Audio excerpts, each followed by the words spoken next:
now do this and actually put it on. Thank you. No, it's awesome. We might swap it out for another one. I don't know if you got which one you got. Did they swap it out? No, you got another. I think there's a better one. That's you can see. No one swapped it out, eh? Oh yeah, this is the one. So I gave you the one that didn't have this one, and then I put it on, and then they swapped it off for the nicer one.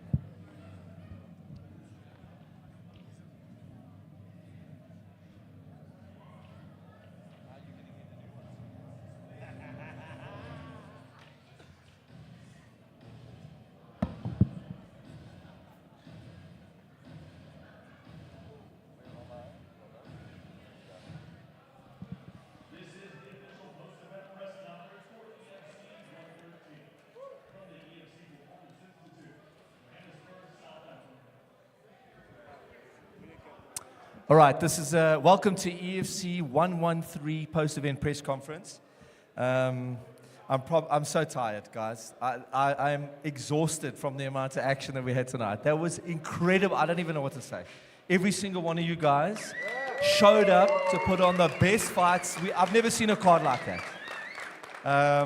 And I'm actually going to rely on my notes for the first time in a long time because there's so many bonuses that we're going to hand out.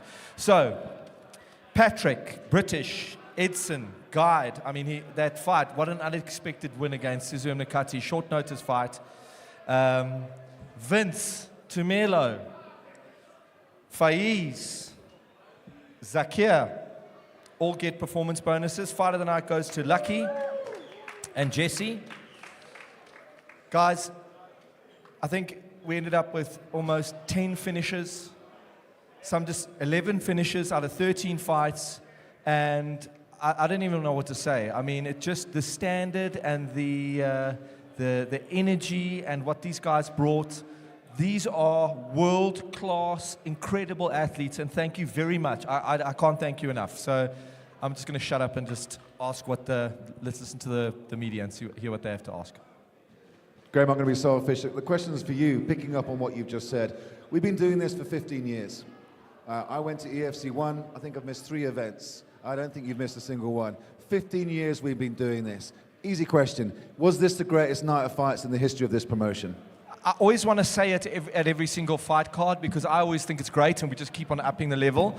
But I feel like we were at a level at EFC 112 and it's like we've 10x that.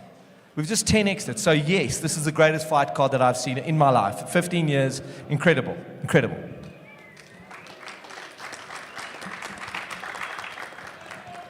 First question to the athletes goes to Faiz. Faiz, I want to know, in terms of your game plan for Sylvester, what was that about, and did you have any emotion coming into this fight and like wanting to prove yourself with the fast finish? So I came in here extremely calm. I was relaxed. I was feeling myself. I was feeling the music. I was feeling the crowd. I just loved every second of it. And my game plan was to be patient. I knew that I was going to have the accuracy to put him down. I just needed to be patient. I feel like I learned from the first time around. I might have been a little bit too wild. So I wanted to be patient because I knew I was going to find the shot. Nice one. Sorry, just can we add to this? You know that literally we took a different stance with regards to the weight division he was fighting at. So it was like ambiguous as to whether this was going to be the number one contender fight at bantamweight to fight Zulu because, you know, you took that at 63 kilos when it was pegged to be 61.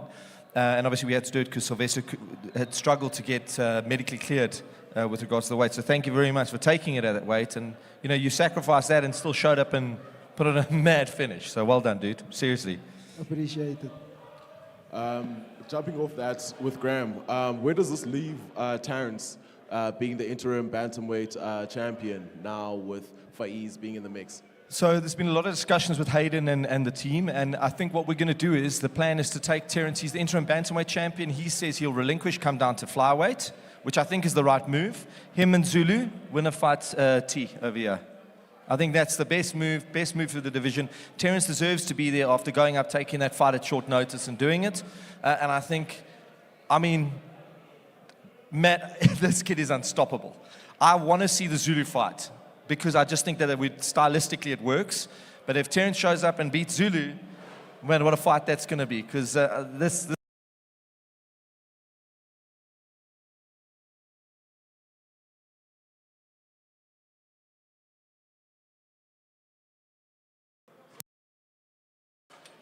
Hello, hello. There we go. Hello. Hello. Hi. Thanks. Amazing performance from everyone on the stage right now. But my question is for Horatius Olonu. Horatius, you had a head kick in your fight that led to the finish. How did that feel? Tell us more about how it is being back in the EFC after 9 years away to come back with that sort of finish and that sort of win. Oh, yeah. The head kick is my signature, you know, and it feels good to be here after 9 years and doing the same thing. But I'm a way different fighter, and I would love to be able to do some other things. I don't want people to know me for the head kick. You know, I want to do so many things, but as time goes on, as I come out of my rust, I think I'll be able to show more, yeah. This goes to the newly crowned welterweight champion. How much of this did you want to prove that you're more than a BJJ athlete and that you can actually prove yourself in the stand-up? Yeah, it's a question people have always asked me, being a predominantly strong ground fighter. And even Brazilian Jiu-Jitsu, it's not Brazilian Jiu-Jitsu in there. There's a hybrid form of Brazilian Jiu-Jitsu. You can be no pure single art form that works in an advanced organization like the EFC or any international organization where people are diverse in their skill set. If you come with just pure jits in a cage against someone that's skilled in mixed martial arts, you're going to come up short more times than not. I've trained mixed martial arts since I was 14. I've done Brazilian Jiu-Jitsu at a high level, so people assume that's all I've had. And surprisingly enough, when I was now in Albuquerque and I was laughing with my brother backstage, I was doing some pads with Mike Winkeljong, the famous coach. And we're kind of doing it for the first time, throwing some hands. And then he kind of stopped and asked me, so how many knockouts do you have? Then I was like, no, I haven't. I've knocked guys over ground and pound. He went to my training partner and student, Katie, and kind of spoke to her on the side, and she only told me afterwards, he came to me and told me, it's got mad power. So when I kind of have more experience around high-level strikers, the confidence level within myself to throw and not fall into the mentality, we must just grapple. Yes, grappling is a major part of my game, but as I would have liked to have shown tonight, I'm more than willing to take a punch and give a punch.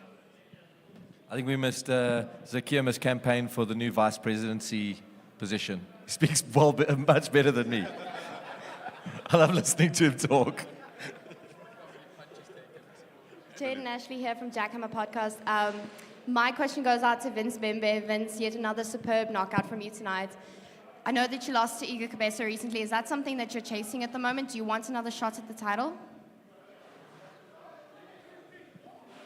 To answer that, I would just like to say, yeah, all what I'm chasing is to be the best in every division, starting from featherweight, going up to lightweight now. I would also like to go down to bantam to fight there as well. So, because I like to challenge myself with every aspect of myself. Awesome, thank you.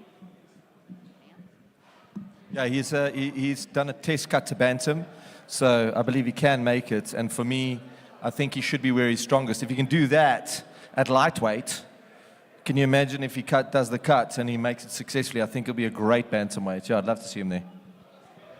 Graham, my question is actually for you. Right now we know that we've got 4 divisions that are held up between Igor Cabeza and Ngazumulo Zulu. I just wanted to know if there are any immediate plans for any of those divisions, because we're seeing that, like, these contenders are coming up and they're all calling for them. So what are the immediate plans for them, for those champions? So the idea is to do Zulu and Terence as soon as possible. We try to book that for June, more than likely getting pushed out to July. There's some things there, issues Zulu's got to go through, so he's sorting himself for July. Then we can peg that as the flyweight title done. Then bantamweight, we're going to try and chase that almost directly afterwards. So whatever that looks like, if that's 2 months later, we're going to do that. And then Iga Kabesa is going to fight Humphrey Molenga. He was supposed to fight him on the June fight card. I've pushed it out to Iga again for him to come and fight in June. Hopefully he accepts. Iga, accept. We need you for June. We want him on the June fight card. If he doesn't take it, he'll be on the July fight card. And then the featherweights, the Grand Prix is being finalized now in June, so we'll have a clear contender, and we'll probably do that after Iga's defended or whoever defends that belt. I mean, he can lose it, doesn't matter, and go on to do his featherweight probably September. So we are trying to get those champions as active as possible and have them defend. Graham again, how do we feel about Tumelo versus Edson? Because also Edson had an impressive win today. In terms of the flyweights, are we stuck in terms of like Tumelo getting the fight after Zulu and Terrence? How do you feel about that? Sure, we like repeating ourselves from last year. I mean, I feel like we had the same discussion last year. We had this backlog of flyweights. We had like 4 undefeated flyweights. Same with the bantamweights. It's just those divisions are saturated with talent. So yes, I mean, it's a discussion. I really wouldn't want Terrence to. I wouldn't want T over here to go and let's give up my opportunity for a title shot. If he wanted to stay active, absolutely.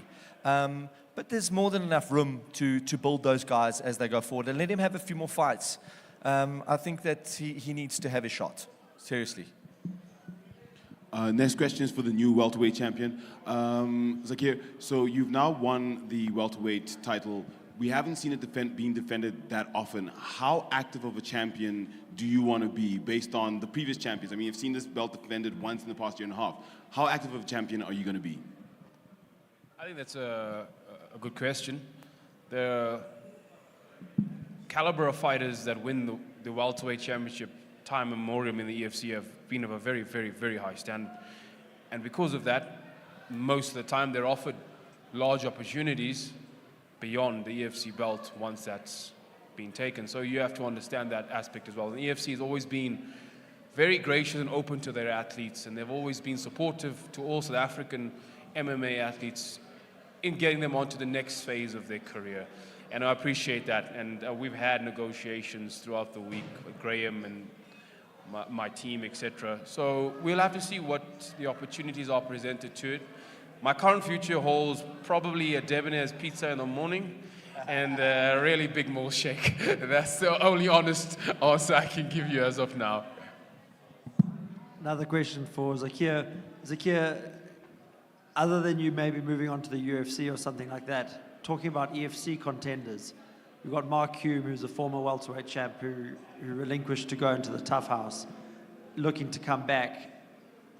And there's guys like Luke Michael who are wanting to cut down to welterweight and challenge, and guys like Martin van Staden who are wanting to come back. And Ndidi right here. Is there someone who you would choose, I'm talking Mark Hume, or someone else in the EFC roster that you would choose as a first opponent? Yeah, Mark Hume is a really strong, very, very talented fighter. I've also had the pleasure of briefly training with him a few years back. Also a very big welterweight. So that will definitely be a very, I would say, highly technical and aggressive fight. So he's a very high caliber, international level welterweight to Mark. And that'll be a really amazing fight. But like I said, one step at a time. When this fight, people ask me, what's after that fight? What's after that fight? And I try not to get into that mindset. The challenge in front of me is the biggest thing.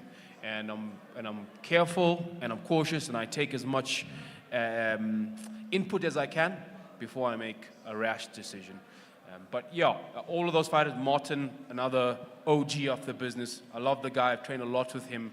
Mark Hume speaks for itself. Excellent, high-level, international caliber welterweight. So those challenges are all legitimate challenges to the welterweight belt.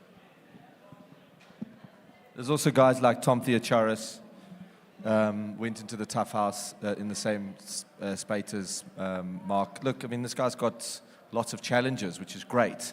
And I think we need to sit down and carve out the next guy that's going to make sense, because you can't put on a fight like that and leave such a statement and not kind of elevate your next opponent. So I'm really excited to sit down and work through the next guy for you, really. I wouldn't mind going back to that, Zakia. You know, it seems like you're skirting away from committing to an EFC fight, and you've fought at other organizations, but you've never got into a major league outside of EFC. And when I mean a major league, I'm talking PFL, 1FC, or the UFC. And surely that would be your goal. My goal in fighting, number one, is I had the opportunity to fight in Abu Dhabi Warriors. I took 4 fights in Abu Dhabi Warriors. It just happened in the culmination of when the lockdowns went on. They were one of the only few organizations that were still putting on shows at Fight Island, where I also had the privilege to fight my fellow fighter. It is something I'm looking ahead with, right? Fighters, we have X amount of space in a fighter's career and lifespan, and it needs to make sense moving forward. My body is on the line, my mental health is on the line, those around me are on the line, and as much as it is something that people like to shy away from, the realistic and practical mindset of, I want to build a life from the earnings or the fighting potential that I can bring. It's not just go in there and keep getting punched in the head until I slow in my words. So going forward, I have a lot of passions, a lot of hobbies. I'm an individual that likes to enjoy life on a broad spectrum. And if fighting is going to be something that is no longer paying dividends forward financially, etc., into building what I would like to be my other businesses, etc., then it's something I'm going to reconsider. And that's why I look at my fighting career as analytically and as broadly as I can when it comes to quality of life. Thank you. Looking forward to seeing you back in EFC again or in one of the other leagues. Another question for Horatius. Tonight, she seemed very cautious in the first parts of the rounds. Was the game plan to have that set up and to get the finish ultimately in such dominant fashion? So I was very cautious because I was still trying to figure out my thing in there. And he took advantage of it and he was able to get the better part of me. But in the second round, I said, hey, it took me 9 years, 9 good years. I can't come all the way from Nigeria and then at the end of the day, hey, I don't get my hand raised. So I just had to, push myself, take my time, and do what I had to do. And at the end of the day, somebody was on the ground. Absolutely. And then a question for Graham Cartmel. Is it a possibility for Horatius to be in contention for the welterweight championship? Yeah, I don't see why not. I think that now that we have him, I would like to see him fight more. I really would. There are other contenders ahead of Horatius. So I'm not saying he wouldn't be considered, but the reality is he needs to stay busy. He needs to stay active. I want to see more Horatius. I want to see more wow moments. And then that's exactly what the welterweight division, and he did, Zakia did talk about it, touch on it, not harp. That belt has changed hands. For almost 2 years, that belt was remaining undefeated. No one could defend it. And it's that weight class. So I think we need to get the highest caliber guys. I'm going back to that, the highest caliber guys for him to defend against. And I think Horatius has that ability to him, but I just want to see him a little bit more active with us. Question for Tumelo. So right now, we know that you're a very humble guy, right, and all of that, and you're not a very aggressive guy. But it's one of those things where the title holder, Nkazumulo Zulu, is actually holding on to both the flyweight and the bantamweight title. So is it one of those things where you will be gunning for both those titles, or are you just solely focused on the flyweight title? I mean, right now it's one step at a time. Flyweight title is definitely the first step. Bantamweight title, I'll discuss with my team. It is possible I could make bantamweight quite easily, but definitely first flyweight title, no matter who holds it, Zulu, Terrence, I don't really care. I just want that title. Next question is for the troublemaker. Do you think Dana White watched your fight? I think if you watched it, he got one hell of a show. I came in here very much wanting to put on a spectacle. I wanted to be the troublemaker, the aggressive troublemaker that everybody knows and loves. The guy that goes for the finish, the guy that puts people out there. And I want to keep doing that. I want to keep performing. And I am the #1 bantamweight here, without a doubt. I'm coming for that belt, and there's nothing anybody can do to stop me. This goes out to Tumelo again. Tumelo, in terms of the expectations that you had for yourself coming into this fight, what were they, and did you have any weight coming off your victory in the last fight? My last loss in the UAE actually, it made me a whole different fighter. You know, the way I trained after that fight was insane. I honestly started to scare myself sometimes, but yeah, I changed my whole game plan. New fighter, new Tumelo, and I knew I was gonna win. You know, I didn't, as I said yesterday at the weigh-ins, I wasn't overlooking Mickey in any way. He was gonna bring a fight, and I knew it. But I just know that the level that I train at, with the people I train with, you know, at the gym that I'm at, you know, there's no stopping me. There's no stopping me. Next question is for Vince Bembe. Vince, so you came out tonight and you showed amazing skills at another weight division, at lightweight. What's next for you? Where do you want to go next? Because right now, the lightweight division in the EFC is absolutely stacked. So who do you want next? What's next for you? That sounds good. But I'm not a very picky person. I would like to take anyone that's given to me because I like to fight, so I actually don't choose who to fight. So that's all I can say for now. But I know whoever they can give me, I'll do all my best to get him on the ground. Will we see you back at featherweight? Say again? Will we see you back at featherweight, the lower division? Or are you going to stay at lightweight? I don't hear you properly. He's asking, are you going to stay at featherweight? Are you going to stay at lightweight or go back to featherweight? I will have to discuss that with my team because we've been talking of going down to Bantam as well. So we have a lot of planning up. So we just there to look at what it's given for us. Graham, just a quick one for me. 11 incredible finishes. Every single fighter on the stage here tonight put their opponents away with devastating finishes. Can you give us a bit of a medical update? Is everyone healthy and well after this incredible night of fights? Thanks, Simon. That's actually I was thinking of it myself. Yes, I think only two. Look, we sent everybody for scans that was knocked out on the main card, so we did send the guys. They all have reported back as fine. We're going to run our concussion protocols for the next 6 weeks, make sure that they are fit and secure. And I mean, big shout out to our medical team. I was backstage after every knockout and they were just on it and making sure that the guys were happy, or sorted and healthy. So yeah, all in order. We recently saw the EFC Journey featuring Sylvester Chifumbu. I just wanted to know if perhaps, you know, we could expect to see anyone else and, you know, if there's anyone in mind. Yes, I think they are looking at doing Shadrach and Sua. They want to follow his journey. And obviously he's just come off a massive fight, didn't get the W there, but I mean, he took that fight. I mean, the guy was 6 kilos heavier than him. And I mean, it was a very difficult fight for him. So I'm really hoping to build him back into the middleweight division. I just want to say something on this double division thing. I think a lot of people misunderstand. You know, the double division comes out of, or being a 2-division champion, it's born out of, like a Zulu Boy is a great example. I mean, he is at the apex and more. The guy went to the UFC, he's been in the tough house, he's been around, and he's still with the organization, and he needs opponents. Iga Kabesa, same story. It's very difficult when you get to the top of a division and there's nobody to fight, and we're bringing out these internationals and you're murking them.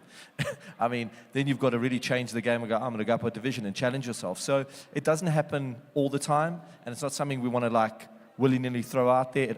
Extreme circumstances it's happening. So we're going to clear that whole situation out with flyweights and bantamweights and have real clear contenders and try and avoid doing the interim situations because it drives me mad. Nice. In terms of with the EFC's growth and development, I mean, we know that we're trying to go out this year. So I know that Mauritius is in the plans and Kenya is in the plans.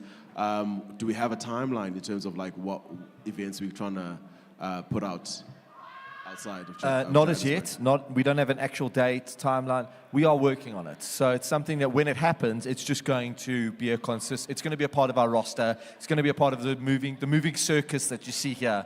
We'll just be going everywhere. My fingers crossed it's happening this year. In the next 3 months, we'll have a better understanding of what that looks like. Okay, my last question is, in terms of the heavyweight division, we saw Clark with an impressive win. Are we trying to do something with him in the future? Who did we say? With Clark? Justin. Smith. Justin's great. I think it's too early for him to be fighting in a title. We are looking at Anthony Morrell fighting for a heavyweight title.